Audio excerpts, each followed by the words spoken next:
রাজ্যের অন্যতম পর্যটন কেন্দ্র দীঘা, সেই দীঘায় পর্যটকদের জন্য রাজ্য সরকার জগন্নাথ মন্দির নির্মাণ করছে। কয়েক মাসের মধ্যেই মন্দিরের উদ্বোধন হবে। এরই মাঝে দীঘায় মুসলিম সম্প্রদায়ের মানুষজন তারা মসজিদ নির্মাণের জন্য জমির আবেদন করেছে রাজ্য সরকারের কাছে।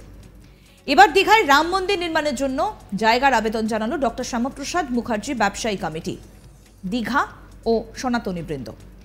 বৃহস্পতিবার 22শে ফেব্রুয়ারি কমিটির সদস্য মিছিল সহকারে দীঘা এলাকা ঘুরে দীঘা শঙ্করপুর উন্নয়ন পর্ষদের একটা স্মারকলিপি জমা করে। কমিটির পক্ষ থেকে জানানো হচ্ছে, দীঘায় বহু ধর্মাবলম্বী মানুষের সমাগম। এবার দীঘায় যাতে রাম মন্দির নির্মাণ করা যায় তার জন্য প্রয়োজনীয় জায়গার ব্যবস্থা করুক সরকার। দীঘা শঙ্করপুর উন্নয়ন পর্ষদের কাছে আমরা আমাদের আবেদন সহকারে একটা স্মারকলিপি জমা করেছি। এখন স্থানীয় প্রশাসন কি ব্যবস্থা গ্রহণ করে তা দেখার অপেক্ষায় আমরা। দীঘা শঙ্করপুর উন্নয়ন পর্ষদের ভারপ্রাপ্ত আধিকারিক সৌভিক ভট্টাচার্য জানান, আমরা স্মারকলিপি গ্রহণ করেছি, বিষয়টা ঊর্ধ্বতন কর্তৃপক্ষের কাছে পাঠানো হয়েছে, যা নির্দেশ পাওয়া যাবে সেইভাবেই কাজ হবে। রাজ্যের পর্যটন মানচিত্রে বিশেষ জায়গা করে নিয়েছে দীঘা। সেই দীঘায় প্রতিনিয়ত হাজার হাজার মানুষের যাতায়াত ঘটছে। পর্যটকদের কথা মাথায় রেখে রাজ্য সরকার একের পর এক উন্নয়নমূলক কাজ করে চলেছে। পর্যটকদের জন্য দীঘায় জগন্নাথ মন্দির গড়ে তোলা হচ্ছে। মন্দির নির্মাণের কাজ প্রায় শেষের পথে, উদ্বোধনের অপেক্ষায় সেটা। দীঘায় আগত পর্যটকেরাও জানাচ্ছেন যে দীঘায় জগন্নাথ মন্দিরের মতো রাম মন্দির নির্মাণ হলে যাদের অযোধ্যায় যাওয়ার সামর্থ্য নেই তারা সহজেই দীঘায় এসে দীঘার অপরূপ পরিবেশ আনন্দ উপভোগ করার পাশাপাশি রাম মন্দির দর্শন করতে পারবেন। এখন দেখার যে দীঘায় জগন্নাথ মন্দিরের পর মসজিদ এবং রাম মন্দির কি গড়ে উঠবে, প্রশ্ন কিন্তু রয়েই গেল। বিজেপি নেতা বামদেব গুছাইত কি বলছেন তিনি শুনি। সরকারের কাজ বা অথরিটি যারা রয়েছেন, যেমন দীঘা ডেভেলপমেন্ট অথরিটি, এদের কাজ মন্দির বা মসজিদ করা নয়। ভারতীয় জনতা পার্টি এটা বিরুদ্ধাচরণ করে চলছে। তার কারণ আপনারা দেখেছেন গত কয়েকদিন আগে যে ঘটা করে সারা ভারতবর্ষে যে রাম মন্দিরকে নিয়ে রামলালার যে মূর্তি সেখানে নির্মিত হয়েছে এবং প্রাণ প্রতিষ্ঠা হয়েছে, তাতে পাবলিকের টাকা নিয়ে করা হয়েছে, পাবলিকের কর নিয়ে করা হয়েছে। পাবলিক সেখানে স্বতঃস্ফূর্তভাবে তারা সেখানে দান করেছেন, সেই দানের টাকা নিয়ে মন্দির হয়েছে। কোথাও মন্দির বা মসজিদ বা গুরুদ্বার অর্থ ওটা সরকারি অর্থে বিনিয়োগ হোক, এটা আমরা কেউ চাইছি না। তাহলে আমাদের লোকেরা কেন ওখানে দীঘা অথরিটির কাছে দাবি করেছে? তার কারণ হচ্ছে দীঘা অথরিটির কাছে সরকারের পয়সা আমাদের মন্দির হোক, এটা আমরা কেউ চাইছি না। দীঘা অথরিটির কাছে দাবি করা হয়েছে যে যেভাবে রাজ্য সরকারের কোষাগার ভেঙে ওখানে পুরীর জগন্নাথ মন্দির ধাঁচে মন্দির তৈরি করতে চাইছেন, আমরা ওই অর্থে আমরা ওখানে মন্দির করব ঠিকই, কিন্তু সেই মন্দিরের জন্য আমরা দীঘা ডেভেলপমেন্ট অথরিটির কাছে আমরা ল্যান্ড চেয়েছি। এই ল্যান্ডটা চেয়েছি এলাকার মানুষের স্বার্থে, আমাদের স্বার্থে না।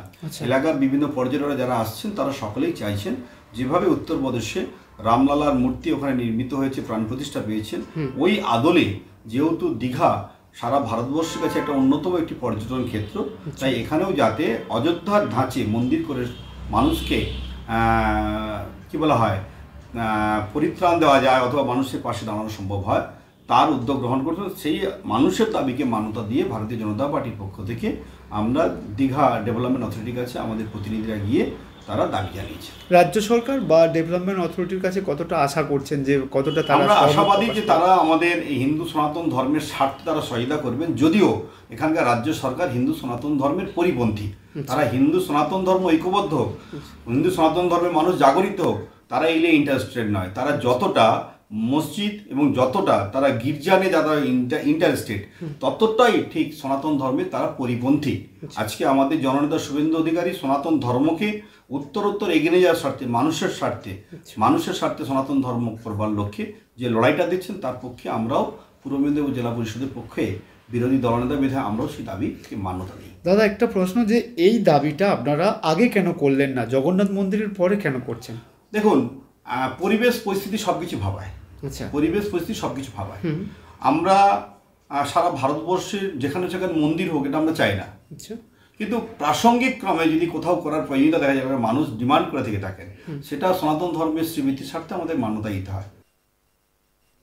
এই বিষয়ে আমাদের প্রতিনিধি চন্দন সেনাপতি কি প্রতিবেদন তুলে ধরলেন, আসুন শুনি।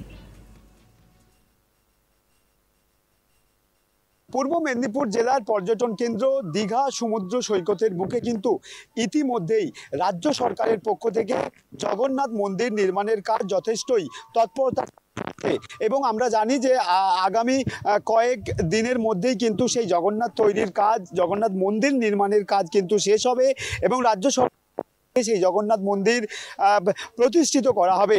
ইতিমধ্যেই আমরা দেখেছি যে এই জগন্নাথ মন্দিরের পর রাজ্য সরকারের কাছে মসজিদ তৈরির জন্য আবেদন করেছেন। পাশাপাশি পূর্ব মেদিনীপুর জেলা প্রশাসনের কাছেও কিন্তু ইতিমধ্যেই মাইনরিটি কমিশনের পক্ষ থেকে মসজিদ নির্মাণের জন্য জায়গা চেয়ে আবেদন করা হয়েছে। গত কয়েকদিনে আমরা দেখেছি যে দীঘার একটি ব্যবসায়িক কমিটির সদস্য এবং সনাতনী ধর্মের সদস্য, এই সনাতনী ধর্ম তাদের একটি কমিটি তারা দীঘা শঙ্করপুর উন্নয়ন পর্ষদের কাছে মিছিল করে স্মারকলিপি জমা দিয়েছেন এবং তাদের স্মারকলিপিতে স্পষ্ট উল্লেখ করা রয়েছে যে দীঘাতে যেহেতু জগন্নাথ মন্দিরের কাজ চলছে, সেক্ষেত্রে দীঘাতে রাম মন্দির নির্মাণ করতে হবে, এমনটাই দাবি নিয়ে কিন্তু ইতিমধ্যেই এই সনাতন ধর্মাবলম্বী যে কমিটি রয়েছে সেই কমিটির একটি সদস্যের দল তারা দীঘা শঙ্করপুর উন্নয়ন পর্ষদের কাছে কিন্তু লিখিত আবেদন জানিয়েছেন। সেই আবেদন কতটা গুরুত্ব দিয়ে দেখবে রাজ্য সরকার সেটা যথেষ্ট সময়ের অপেক্ষা।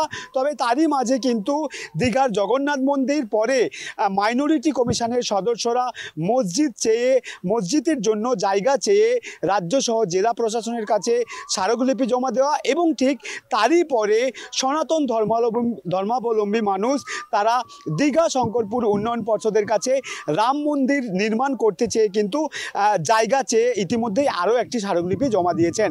এর ফলেই কিন্তু দীঘার জগন্নাথ মন্দির ঘিরে কন্ট্রোভার্সি তৈরি করা হয়েছে, যেহেতু রাজ্য সরকার তারা জগন্নাথ মন্দির নির্মাণ করছেন এবং এই জগন্নাথ মন্দির নির্মাণের পরেই কিন্তু মাইনরিটি কমিশনের সদস্য তারা মসজিদ নির্মাণের জন্যও কিন্তু উৎসাহিত হয়েছেন। পাশাপাশি সনাতন ধর্মাবলম্বী মানুষ তারা কিন্তু রাম মন্দির নির্মাণের জন্য ইতিমধ্যেই স্মারকলিপি জমা দিয়েছে। তবে রাম মন্দির বা মসজিদ নির্মাণের জন্য রাজ্য সরকার কতটা সহমত প্রদান করবে সেটা যদিও সময়ের অপেক্ষা। এর মধ্যেই কিন্তু আমরা দেখেছি যে সনাতনী ধর্মাবলম্বী মানুষ বা সেই কমিটির সদস্য যারা তারা ইতিমধ্যেই দীঘা জুড়ে একটি মিছিল বের করেছেন রাম মন্দির নির্মাণের দাবি তুলে, যেটা দীঘা শঙ্করপুর উন্নয়ন পর্ষদের চেয়ারম্যান দাবি করছেন যে ইতিমধ্যেই এই সনাতন ধর্মাবলম্বী কমিটির পক্ষ থেকে স্মারকলিপি তারা পেয়েছেন। তবে রাজ্য সরকারের নির্দেশ অনুযায়ী তারা কাজ করবে বলে জানাচ্ছেন। যেহেতু পশ্চিমবঙ্গের অন্যতম পর্যটন কেন্দ্র দীঘা সমুদ্র সৈকত, সেই সমুদ্র সৈকতে যেটা জানা যাচ্ছে যে রাজ্যে সহ দেশের বিভিন্ন জায়গা থেকে একাধিক ধর্মাবলম্বী মানুষ তারা দীঘায় পর্যটন করতে আসেন এবং তারা যেটা বলছেন, অর্থাৎ দীঘায় আগত পর্যটক তারা যেটা বলছেন, যেহেতু দীঘা পর্যটকদের জায়গা, সেখানে একাধিক ধর্মের মানুষ। আরও আপডেট পেতে দেখতে থাকুন আজ তাক বাংলার ইউটিউব চ্যানেল, সাবস্ক্রাইব করে দিন।